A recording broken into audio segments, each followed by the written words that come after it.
గాలి సాయిని ఇక్కడ మనం బీఆర్ఎస్ పార్టీ అభ్యర్థిగా పెట్టుకున్నాం. ఇటువైపు రోడ్డుకి ఇటువైపు మీరున్నారు, రోడ్డుకు అటువైపు 30వ వార్డు ఉంది. ఇక్కడ కిరణ్ చేసి ఓటు, చిన్న వయసు, మంచి బ్రహ్మాండంగా యాక్టివ్గా ఉంటాడు. మీ వార్డు అభ్యర్థి ఆయనే. వాస్తవానికి అవ్వాలని అక్కడ 4 ఒకళ్ళు అన్నారు, కానీ ఆయన 14వ వార్డు నివాసి. ఈ కిందనే ఇల్లు కూడా. వాస్తవానికి ఏమైందంటే అప్పుడు అటే ఉంటాను అనుకొని ఇటు ఎక్కువ తిరగలేదు. కిరణ్ ఉన్నాడు, నేనెందుకని చెప్పి తిరగలేదు. ఆయన బ్రహ్మాండంగా పని చేస్తాడు, ఏం ఇబ్బంది లేదు. వాళ్ళ నాయన కూడా రిటైర్ అయ్యిండు, ఆయన ఈయనకంటే ఎక్కువ తిరుగుతాడు. ఇంకా బ్రహ్మాండంగా గాలి శ్రీనివాస్ ఇంకనే ఉన్నాడు. ఆయన పైసలకు కూడా తక్కువ లేదు, మంచిగా ఉన్నారు, ఏం ఇబ్బంది లేదు, బ్రహ్మాండంగా ఉన్నారు. అవతల అభ్యర్థి కంటే కూడా గట్టిగానే ఉన్నారు, ఏం ఇబ్బంది లేదు.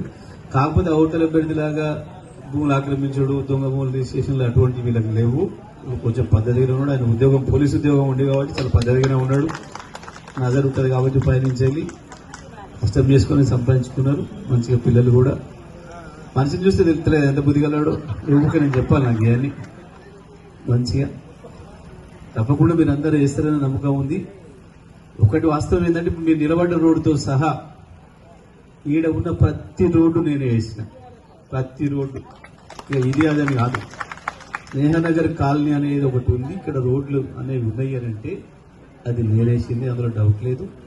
మీకు తెలుసు, మీకు మంచినీళ్ళు కానీ, రోడ్లు కానీ, వీధి దీపాలు కానీ అన్నీ కూడా గత 10 ఏళ్లలో మనోభివృద్ధి చేసుకునే, ఎక్కడేం ఇబ్బంది లేదు.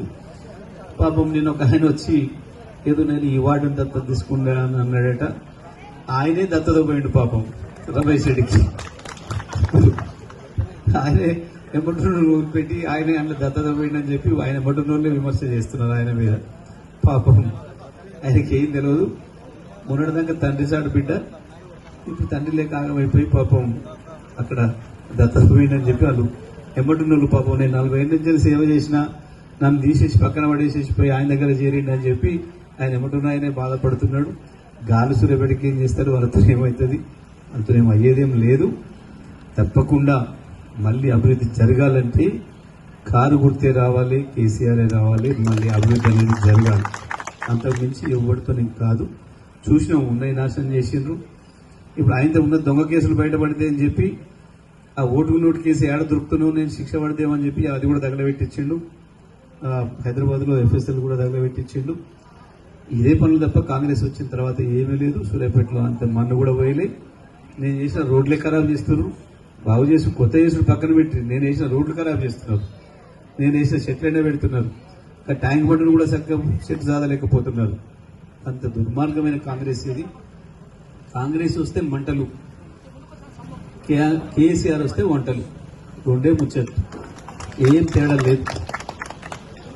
కాంగ్రెస్ వస్తే ఉన్న చెట్లు ఎండిపోతాయి, కరువు వస్తుంది. కేసీఆర్ వస్తే పచ్చదనం పెరుగుతుంది. కేసీఆర్ వస్తే వెలుగులు వస్తాయి, కాంగ్రెస్ వస్తే చీకట్లు వస్తాయి. గింతే తప్ప ఏమీ ఉండదు. కాబట్టి తప్పకుండా సాయికి ఓటేసి మంచి మెజారిటీతో గెలిపించండి. మీకు ఒక మంచి అభ్యర్థి దొరుకుతాడు, ఇబ్బంది లేదు. కిరణ్ కూడా నేను పార్టీలో మంచి అవకాశం ఇస్తే మళ్ళీసారికి అవకాశం వస్తే మీతో ఉంటాడు, ఏం ఇబ్బంది లేదు. తప్పకుండా మీకు ఇద్దరు వస్తారనుకోని, ఇద్దరు సేవకులు అనుకోని ఒక్క ఓటుతోని గెలిపించుకోండి. రైట్, ధన్యవాదాలు.